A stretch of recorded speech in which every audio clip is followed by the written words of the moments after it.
Shalkologrami Hastihuti Hakotro scheme ni Hapang Tongmoni eba Kesekerani Hapang Tongmoni Tungrung Kalakeno scheme Klein Nago Omohino Borokni DNO Hapani Kokdishala Montebukrok Narendra Modi Waisara Chuku Manki Bat Panda Naimabo Omohino Kokshaka Monteokra Professor Dr. Manik Shah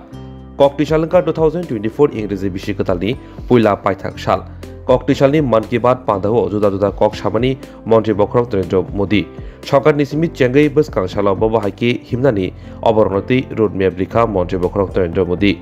আসলা বুবাগ্রা খর আগুনি রামনগর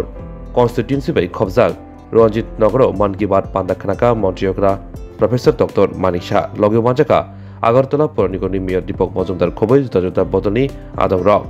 মান কি Baat পান্দা নাইমানি ইয়াগ্র মন্ত্রীয়করা professor doctor মানিক শাহ সাকা হাস্তিওতে Hakotoro Sukango Kaha Jorabo Skimni Hapang Tongmoni Fiaba Narendra Modi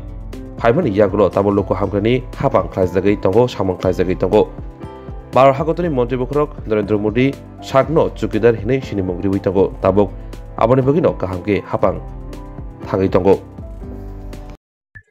আমরা কিছুদিন আগে পালন করেছি এবং এই ন্যাশনাল ভোটার্স ডে যারা নিউ ভোটার্স তাদের উদ্দেশ্যে মাননীয় প্রধানমন্ত্রী জি বক্তব্য রেখেছেন আমরাও অনেক জায়গায় উপস্থিত ছিলাম এবং নিউ ভোটার্স মানে আগামী দিনে বলছে যে একটা আঙ্গুল দিয়ে খালি বোতাম টিপা না আপনার এই বোতাম টিপার মাধ্যমে দেশকে শক্তিশালী দেশ কোন দিকে যাবে তার উপর নির্ভর করে কোনো জায়গায় যখন আমরা খবর পাই যে মাত্র 56% ভোট দিয়েছে সেটা যেন না হয় ঠিক আছে মিনিমাম 100% তো সম্ভব হয় না অনেক কারণে 100% দেওয়া সম্ভব না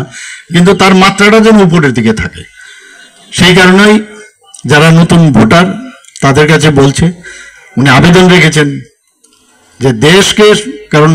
এই যুব সমাজ হচ্ছে আগামী দিনের কারিগর তাদের উপর ডিপেন্ড করবে যে দেশ কোন দিশায় চলবে সেই বিষয়টা উনি এখানে রেখেছেন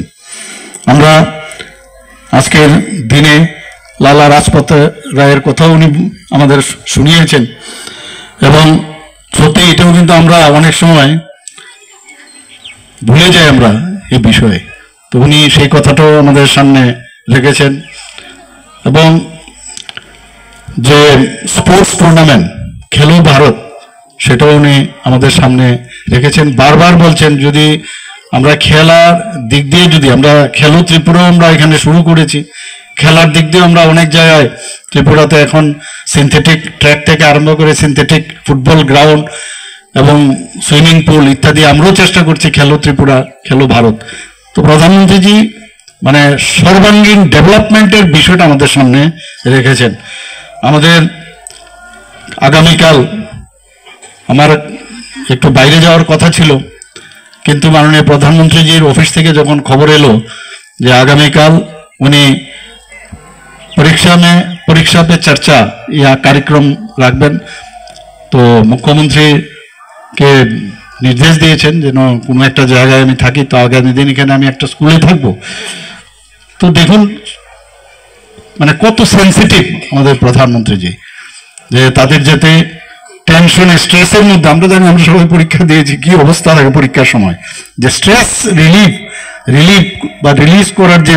উনার চেষ্টা সেটাও আগামী দিন করবে আমরাও থাকবো আমরাও চেষ্টা করব সেইভাবে তো এরকম অনেক বিষয় উনি আমাদের সামনে রেখেছেন এখানে একটা দ্বীপ যে একটা আইল্যান্ড আছে